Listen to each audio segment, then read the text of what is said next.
This is the Mop Up. I'm David Feldman in New York City.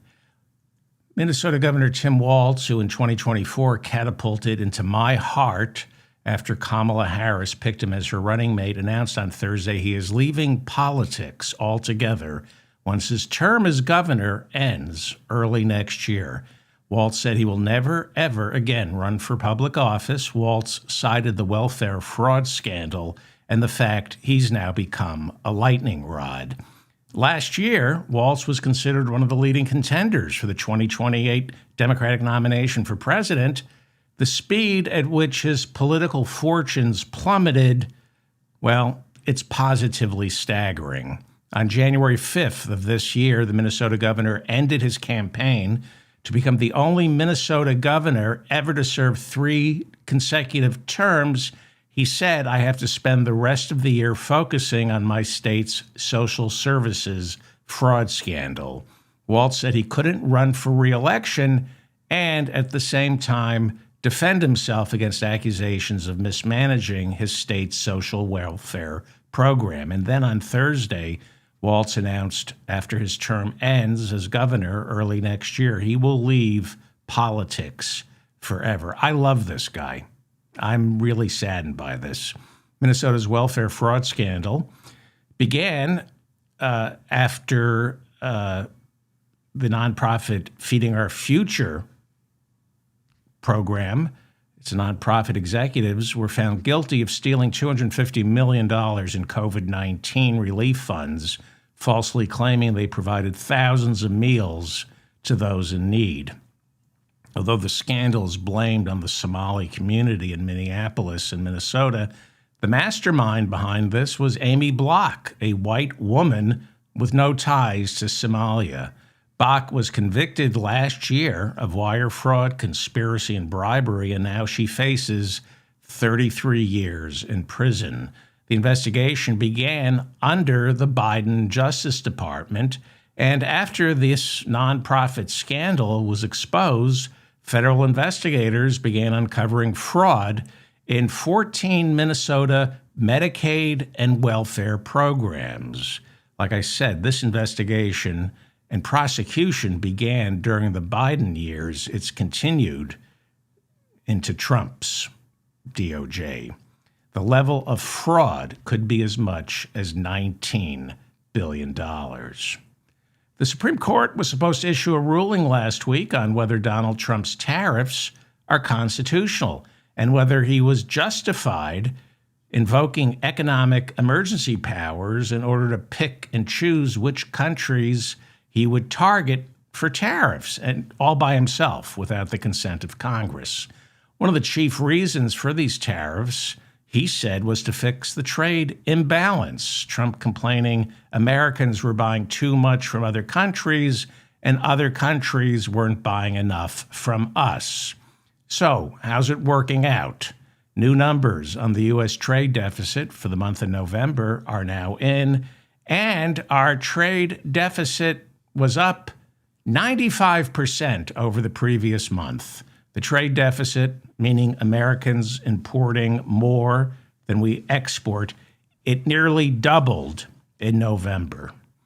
Perry Stein, writing in this morning's Washington Post, that more prosecutors in the Minnesota U.S. Attorney's Office are threatening to quit to protest the Justice Department's slow response after Saturday's murder of Alex Preddy.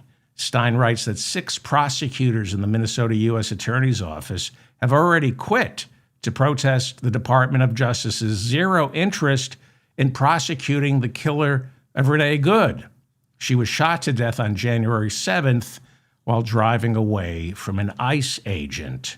Those prosecutors quit, along with several FBI agents, complaining that instead of being tasked with focusing on Renee Good's killing, the Department of Justice and the FBI ordered them to look into the possibility of putting Renee Good's wife, Becca, on trial for being part of some vast left-wing conspiracy that somehow,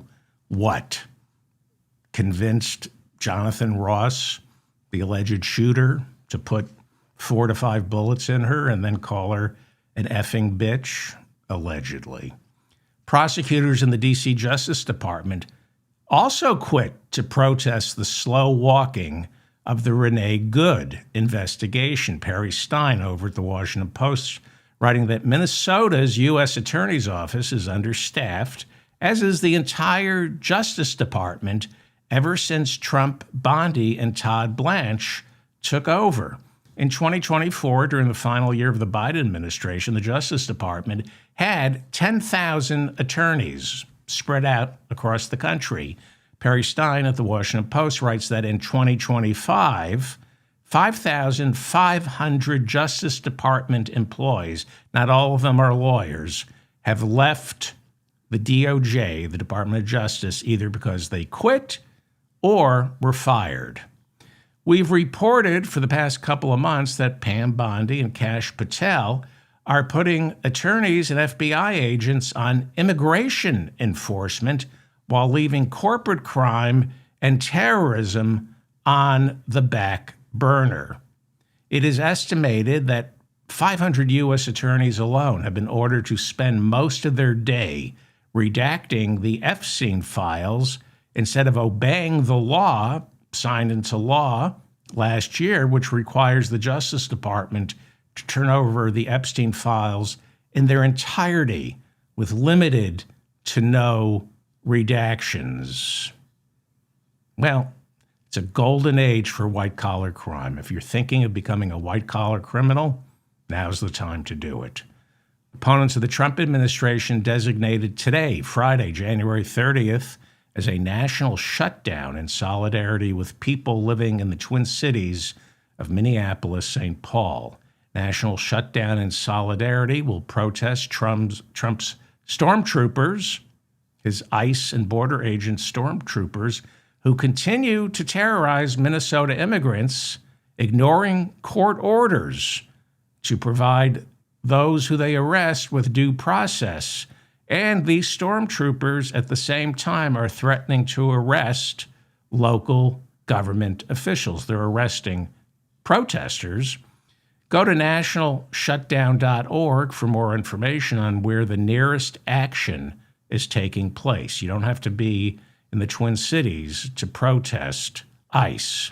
National Shutdown is calling on all Americans today not to shop, not to work, not to go to school until ICE is defunded. Speaker of the House Mike Johnson said Thursday he didn't agree with the assessment Donald Trump made during an interview with ABC News that Minnesota House Democrat Ilhan Omar staged Tuesday's attack at a town hall where a Trump supporter rushed the podium and sprayed her with a syringe filled with what is now believed to be apple cider vinegar. It's a federal offense to assault a member of Congress. The Justice Department on Thursday filed charges against Anthony Kazmierczak, who was apprehended immediately after the incident. Kazmierczak is, according to his brother, a huge Trump supporter who openly hates Somalis. That's why he's a Trump supporter. The Justice Department on Thursday also filed charges against a Kansas man who took to Facebook and made death threats against Congresswoman Ilhan Omar. Donald Trump has repeatedly called for Ilhan Omar to be deported, calling her garbage, calling her native Somalia a garbage country that stinks. He also announced the Department of Justice is investigating Ilhan Omar's husband because why? He's worth, according to Trump, $40 million, and Trump says he doesn't understand how that's possible. Yeah, Trump doesn't understand how someone can have $40 million as opposed to owe $40 million. With just hours to go, it now looks like a government shutdown may have been averted. We're going to have maybe a mini shutdown because the House of Representatives has to fly back to Washington to vote on this bill, but the Senate Democrats and Republicans have agreed to pass 5 of 6 appropriations bills, while at the same time, they're only going to fund the Department of Homeland Security for the next 2 weeks so that Republicans and Democrats can negotiate new safeguards to rein in ICE and perhaps protect our civil liberties. The Senate was supposed to pass the same bill that got passed in the House, which contains 6, not 5, appropriations bills. But it looks like the Senate now has agreed, we think, to strip out the bill funding the Department of Homeland Security, and they're going to vote on a funding package that includes 5 of those 6 bills. Homeland Security's appropriations bill will not be passed. Instead, that department will remain funded for 2 weeks. After that funding, after 2 weeks, supposedly, the funding will run out unless Congress can agree on a way to fund ICE with some sort of civil liberty guardrails. In order for this deal to pass in the Senate, it needs unanimous consent, meaning all it takes is one senator to vote no. Well, Lindsey Graham says he's upset because this new bill strips out a provision that allows U.S. senators to sue the Justice Department for as much as $500,000 if they feel Jack Smith subpoenaed their phone logs after January 6. So Lindsey Graham was looking forward to suing the Justice Department for $500,000. The House stripped that provision out of the budget bill. So if this deal passes, there'll be a mini shutdown, probably for the weekend, and because it has to go back to the House of Representatives to get voted on, because it's a different bill from the one the House passed on the 22nd of January. They passed a funding bill containing 6, not 5, appropriations bills, so they have to vote on it's called a minibus, not an omnibus, a minibus with 5 instead of 6 appropriations bills inside. Okay, I'm going to explain this to you. And I'm going to lose my listeners. I know this is boring, but this is a 3-minute civics lesson. Pay attention. I think this is important, okay? Our budget, every year we have a budget. It's due on October 1st. The fiscal year starts on October 1st. You can't pass a budget on October 1st. You pass what is called a continuing resolution. There are 12 appropriations bills that make up the federal budget, which should have been passed on October 1st. And as usual, we didn't pass a budget. And if you recall, the government shut down. It reopened in November after Congress passed a continuing resolution to keep the government funded at fiscal 2025 levels, and the government is funded until later today. That's what the continuing resolution from November was agreed on. Now remember, there are 12 separate appropriations bills that make up the budget. Each appropriations bill covers about 3 agencies. For example, there's one appropriations bill that funds military construction and veterans affairs, but that's not the defense spending bill. That's a separate appropriations bill. There's a separate bill that funds both the Department of Congress and the Department of Justice. That's folded into one appropriations bill. In other words, to fund all the agencies, bureaus, and departments that make up our federal government, the budget is divided into 12 separate appropriations bills.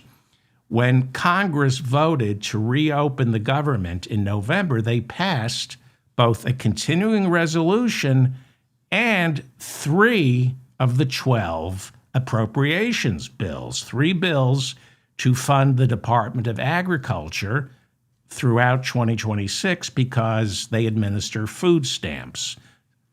They also passed an appropriations bill to fund the FDA, the VA, and the legislative branch. Can't pass any more appropriations bills if you can't pay for Congress. So in November, they passed the continuing resolution, and 3 of the 12 appropriation bills to keep the government fully funded for all of 2026. Well, that left them with 9 more appropriations bills to get passed in the House, sent to the Senate, and then signed by our president. On January 23rd, House Resolution 6938, the Consolidated Commerce, Justice, Science, Energy and Water Development, and Interior, Environment, and Related Agencies Appropriations Act of 2026 was signed into law. That's a minibus bill. An omnibus bill would be all 12 appropriations bills voted at once. This was called a minibus. It was 6 appropriations bills. Am I getting this right? I have to pass 6 and 6. No, 3. I'm sorry. It had 3. It had 3 appropriations bills in it. And that brought the total number of appropriations bills passed and signed into law at 6. 6 more to go. 6 appropriation bills signed into law, 6 more to go. On January 22nd, the House passed a minibus bill. Okay? Contains 3 appropriations bills all bundled together. And one of those, I'm sorry. I'm really sorry. Okay.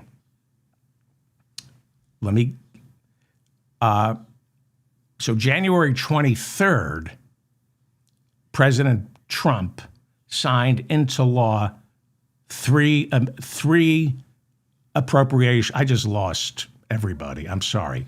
On January 23rd, he signed into law 3 appropriations bills, and that meant we had 6 more to go.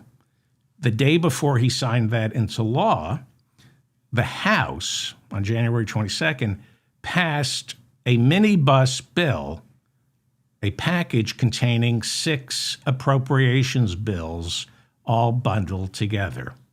And this is the bone of contention right now. One of those 6 appropriations bills was the bill to fund the Department of Homeland Security. And in the funding for the Department of Homeland Security is funding for ICE. It's about $10 billion to fund ICE for 2026. I apologize. I thought I was going to make this clear, and I think I failed. If you recall, this was they passed this in the House right after the killing of Renee Good, but before the murder of Alex Preddy. 7 moderate Democrats broke ranks with House Minority Leader Hakeem Jeffries by voting for the minibus, which included funding for ICE with pretty much 0 civil liberty guardrails. All 7 of those Democrats represent swing states.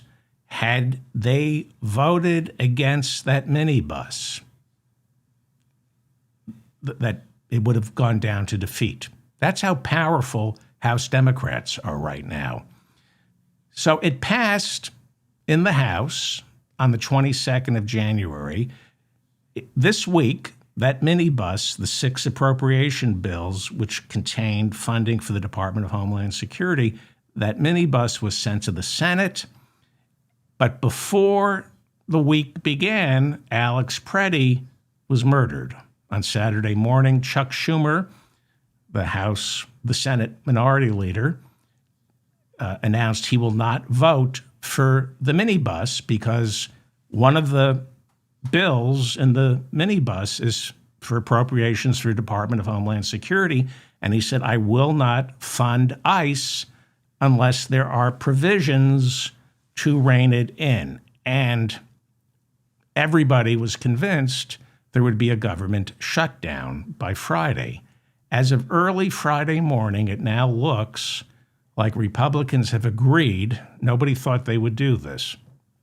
They agreed to strip the Department of Homeland Security appropriations bill from the minibus. So instead of 6 appropriations bills in the minibus, there are going to be 5. Instead of voting on 6 appropriations bills later today, the Senate is expected to vote on 5, stripping the Department of Homeland Security appropriations bill out of the minibus.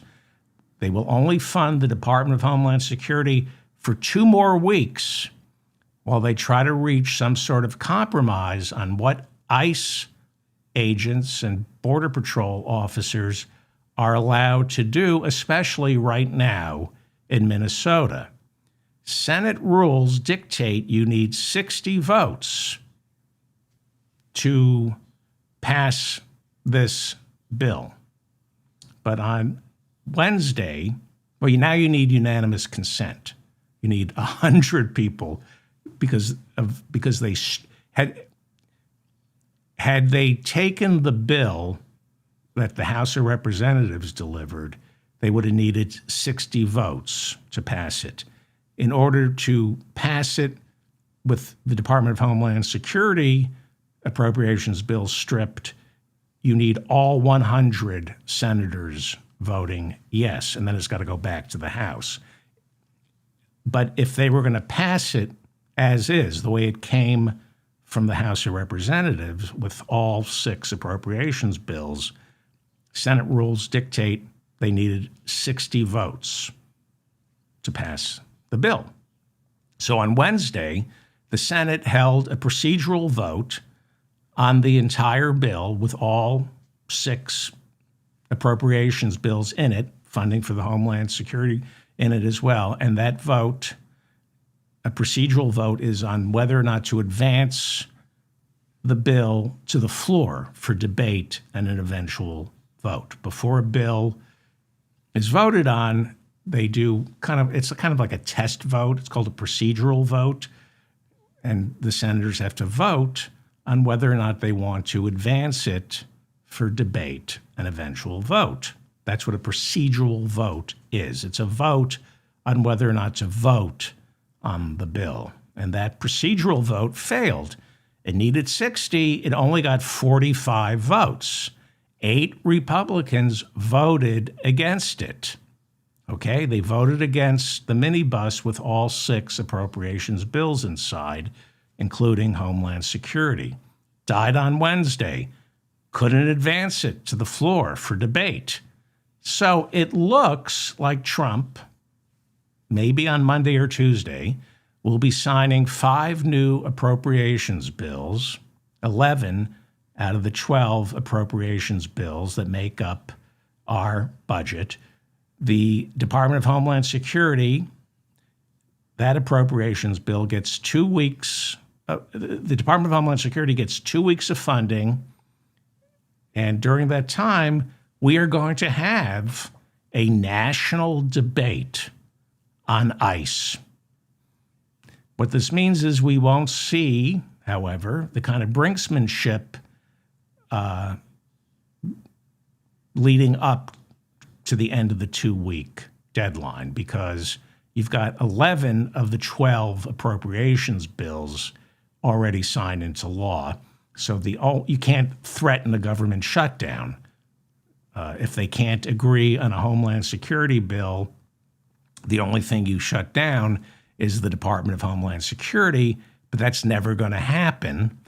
That's essential services. Maybe there would be a partial shutdown of the Department of Homeland Security, but they won't be shutting down ICE, especially because one big, beautiful bill, which passed back in July, gives ICE $75 billion in additional funding over the next 4 years.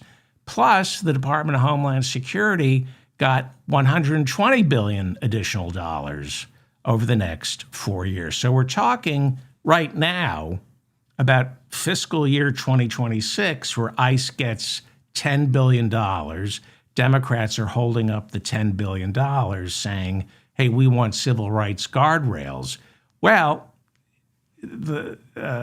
if somehow ICE gets zeroed out in the 2026 budget, Russell Vought, the director of Office Management and Budget, and Donald Trump, they're able to move money around because of one big, beautiful bill to keep ICE going, right? ICE has a $75 billion slush fund.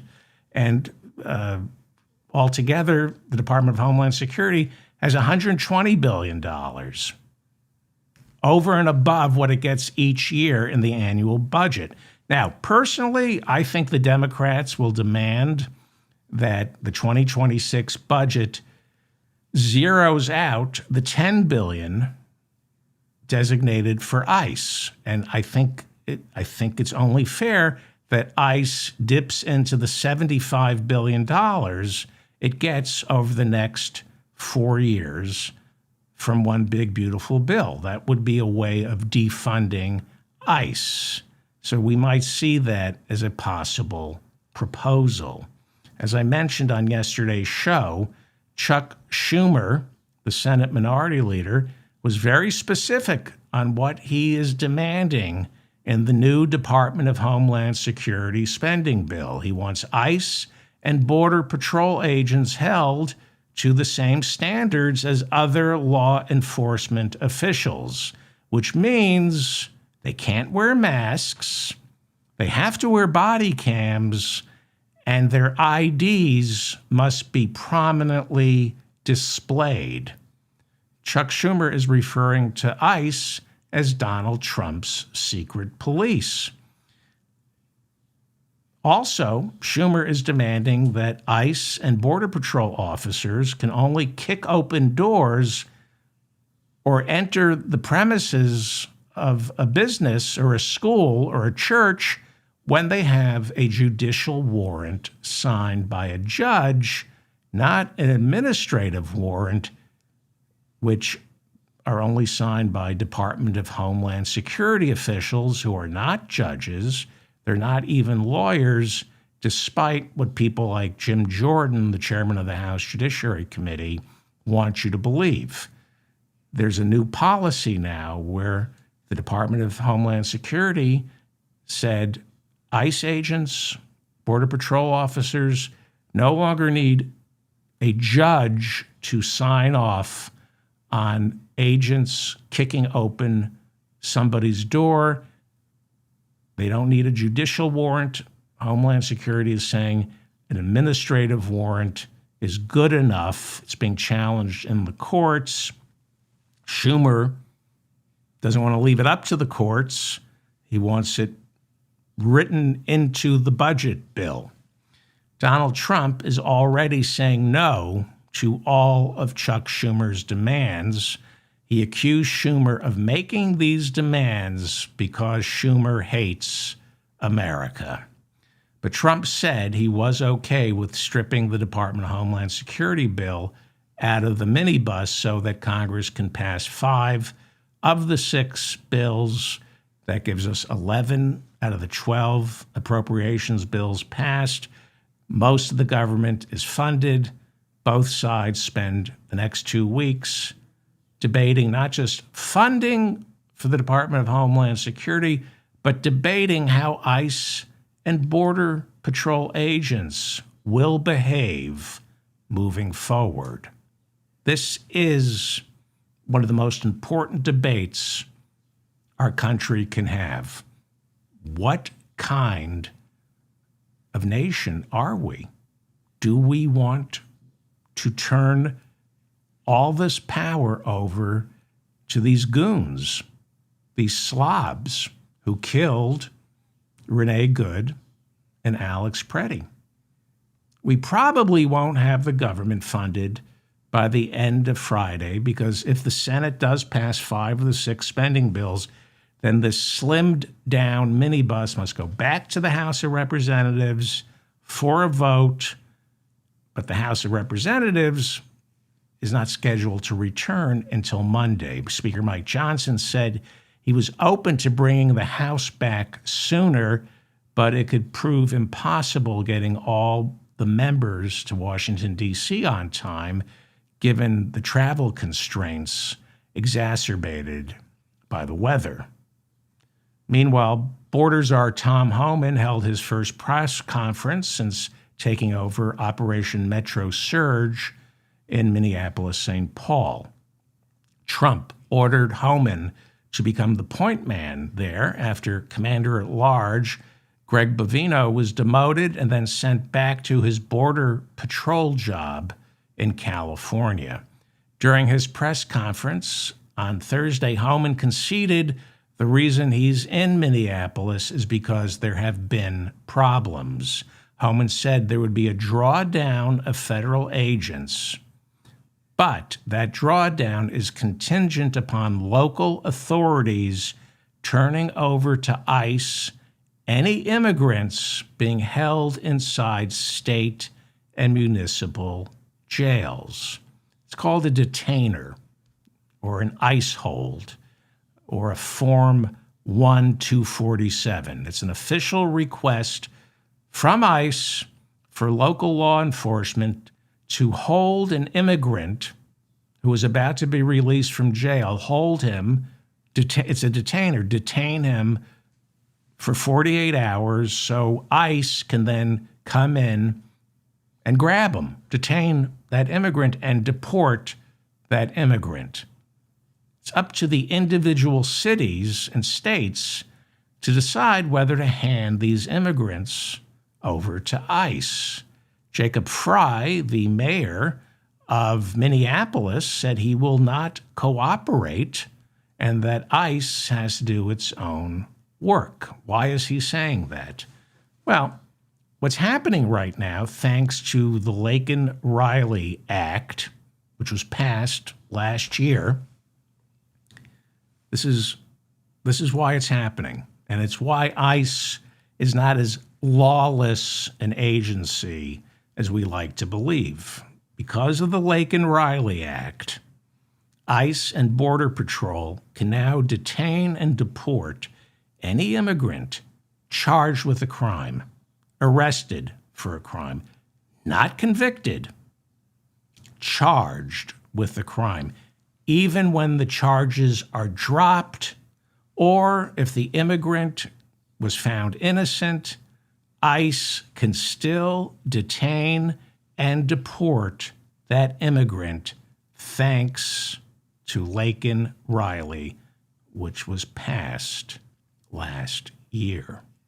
So Tom Homan right now is acting as though he's making a reasonable request. He's saying, all I'm asking for is state and local leaders like Governor Tim Walz and Jacob Frey.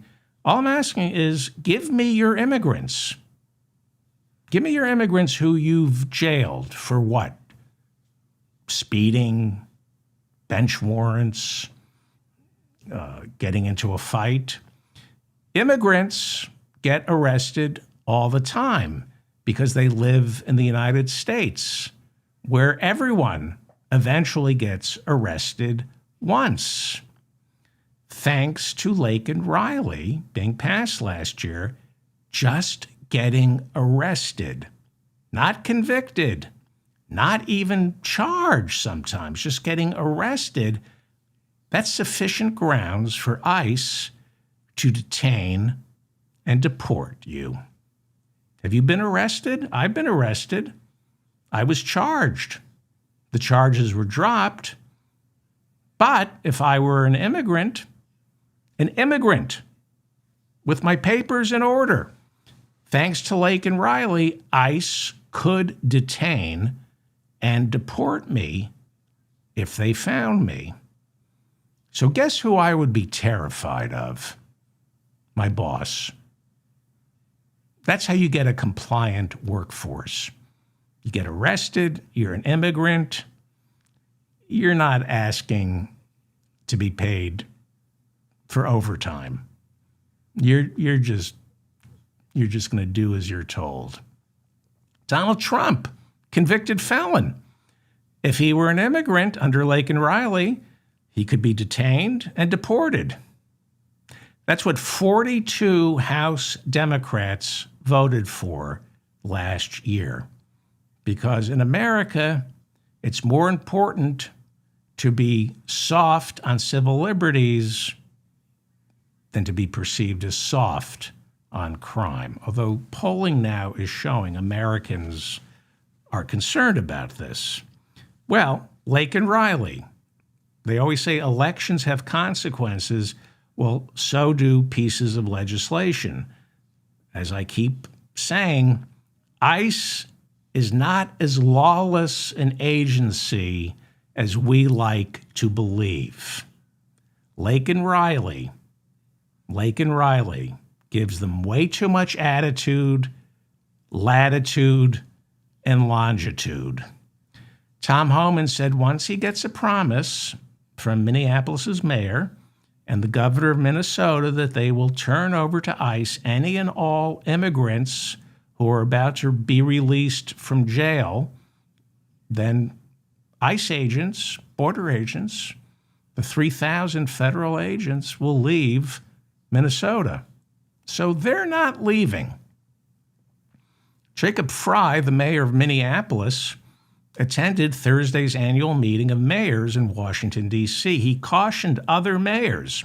He said, if we all do not speak up, if we do not step out, it will be your city that is next.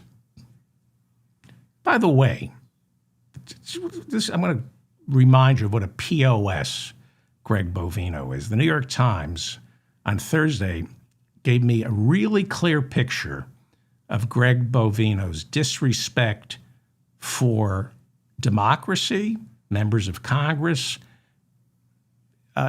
He demonstrated it through his use of social media.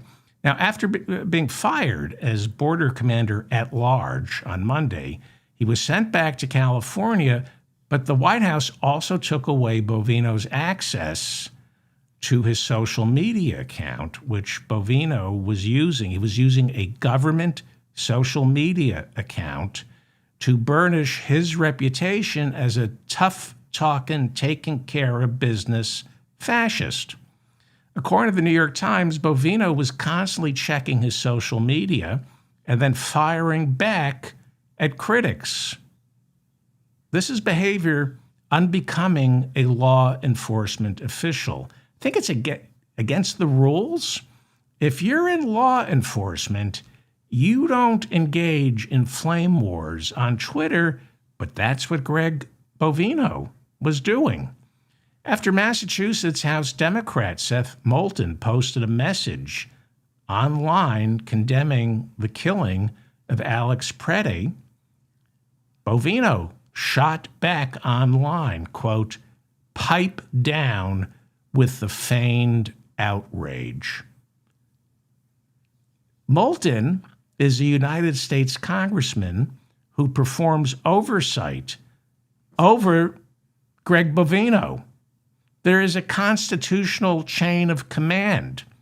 It is Greg Bovino who answers to Congressman Seth Moulton, not the other way around. Greg Bovino doesn't get to say to United States Congressman, pipe down with the feigned outrage, unquote. And by the way, Seth Moulton is a combat veteran. Bovino never served. After Arizona Senate Democrat Mark Kelly also went on social media to condemn the killing of Alex Preddy, Bovino wrote to him, the senator, on social media, quote, you were there? Typical armchair quarterback, unquote. How dare you talk to a United States senator that way, Greg Bovino, especially Mark Kelly, who you call an armchair quarterback? He flew 39 combat missions over Iraq and Kuwait during Operation Desert Storm. He has 2 distinguished flying crosses, one for his service in Operation Desert Storm, where he took out 2 Iraqi naval ships, as well as several other military targets. And the other Flying Cross is for piloting the space shuttle. What's Greg Bovino's military service? 0. But occasionally calls ICE agents his troops. So that's kind of being a military leader, isn't it? You get to play dress up, right? And you make the hand signals that real soldiers make with none of the real world consequences. Greg Bovino. The level of disrespect shown to Congress by this lowlife Greg Bovino is actionable, but it's encouraged by the draft dodger, Donald Trump. Alex Preddy, who was gunned down Saturday morning in Minneapolis, was an ICU nurse inside the VA. There are several videos of him honoring our veterans after they passed away. They're really painful to watch. The VA hospital where he worked scheduled an honor walk in his memory. But a memo from the VA leadership in Minneapolis was leaked, and it indicated that the Trump White House ordered that there be no VA honor or memorial for Alex Preddy. The memo said, can't happen. And anyone planning a memorial for Alex Preddy needs to back off. It's really painful to watch some of these videos of Alex Preddy preparing veterans' bodies for burial. And Senator Lisa Slotkin is the Democratic senator from Michigan. There were Senate hearings on Thursday. The head of the VA, Doug Collins, was testifying before her committee, and she asked, you're the head of the VA, did you order the Minneapolis VA hospital where Alex Preddy worked? Did you order them to cancel the memorial for him? Doug Collins, who heads the VA, denied that anybody ordered the VA hospital where Alex Preddy worked not to do a memorial for him. Senator Slotkin said she found that hard to believe, considering the memo was leaked and what VA employees at that hospital said. Well, as of Friday morning, the VA's official stance is the Minneapolis VA hospital, where Alex Preddy worked, can pay tribute to him. Who would give an order? Only the Trump administration would punish the victim. Only the Trump administration would punish the victim. During a Thursday press conference, Hakeem Jeffries, the House Minority Leader, dismissed this idea, this new narrative that Trump is changing because of the murder of Alex Preddy. Jeffries said, quote, "We're not interested in a change of tone. We're interested in a change of behavior." Hakeem Jeffries said any suggestion of a pivot on Trump's behalf is false because he continues to surround himself with the same people. Jeffries called Trump's immigration policies toxic and put the blame squarely at the feet of White House Deputy Chief of Staff Stephen Miller.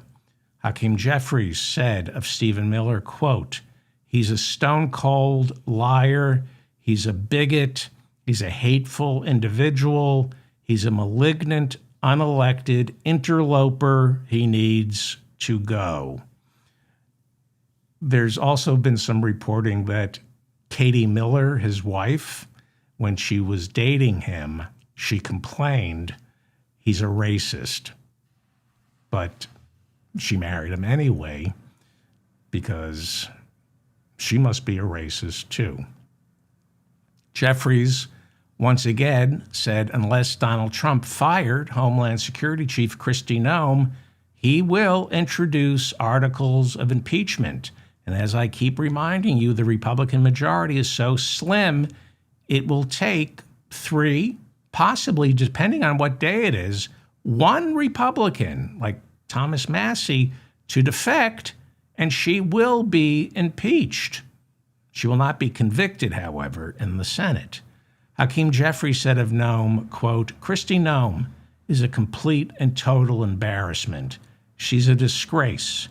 And on top of all that, she's presided over the cold-blooded killings of American citizens. As I said on yesterday's show, I don't believe Trump wants to get rid of Noem until the very last possible moment. He knows she's running for president in 2028. Her de facto chief of staff was Trump's very first campaign director, Corey Lewandowski, who Trump had to fire after Lewandowski was caught on video assaulting a female reporter. Jupiter, Florida police charged him with assault. The charges were later dropped. But according to Laken Riley, if Corey Lewandowski were an immigrant, he'd be out of the country. So right now, Kristi Noem, for Trump, is a useful idiot. For us, she's just an idiot. Because everything that's going wrong with border enforcement, with FEMA, it can all be blamed on Kristi Noem. She's a lightning rod. And at the same time, her reputation gets completely defiled, so Donald Trump doesn't have to worry about her running against him in 2028. Plus, he gets to humiliate a woman in public, which he did on Thursday during his first cabinet meeting of the year. I don't know if you saw the video, but Noem, seemed simultaneously angry and on the verge of tears after Trump introduced most of his cabinet members, asked them to speak, but completely ignored Kristi Noem. She was iced out. During the cabinet meeting, Trump didn't so much confess to falling asleep during the last meeting. His last meeting was in December, and he said, I did close my eyes because it was boring. He said, these cabinet meetings are boring. Well, one way I think he's going to spice up the cabinet meetings is by torturing Kristi Noem. I think she's going to dangle slowly in the wind, as I believe John Ehrlichman famously said. This is a way of punishing people. You don't fire them. You keep them around and torture them. This is the Mop-Up. I'm David Feldman, reminding you to stay strong and protect the weak.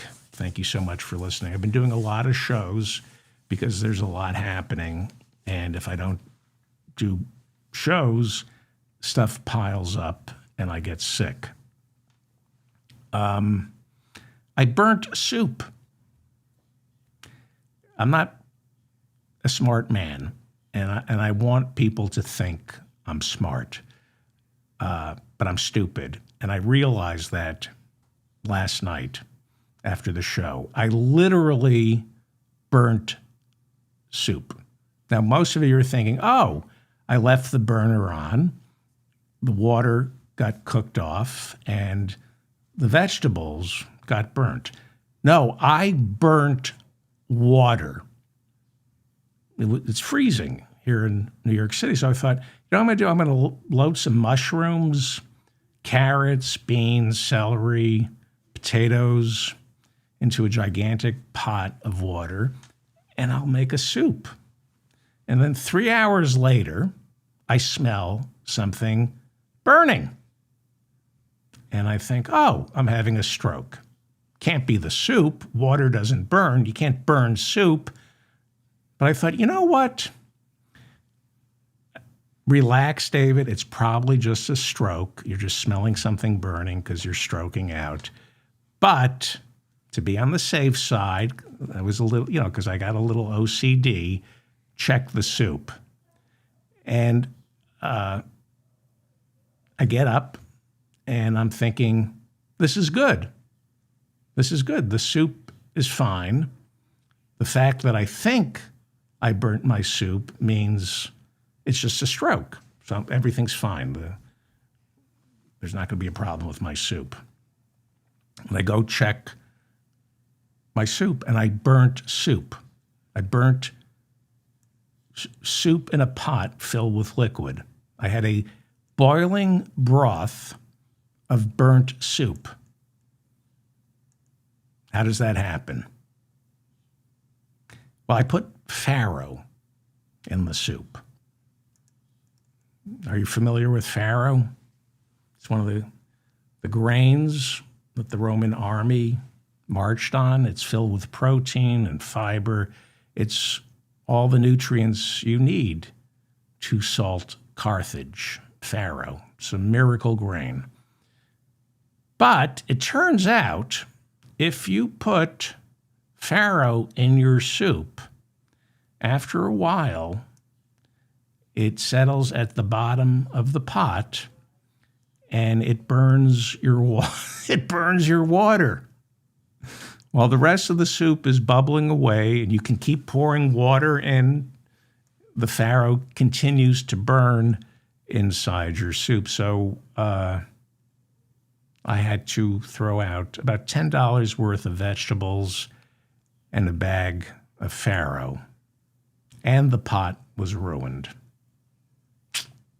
I'm sad to say it wasn't a stroke. I was hoping the burnt smell was just a stroke. I burnt soup.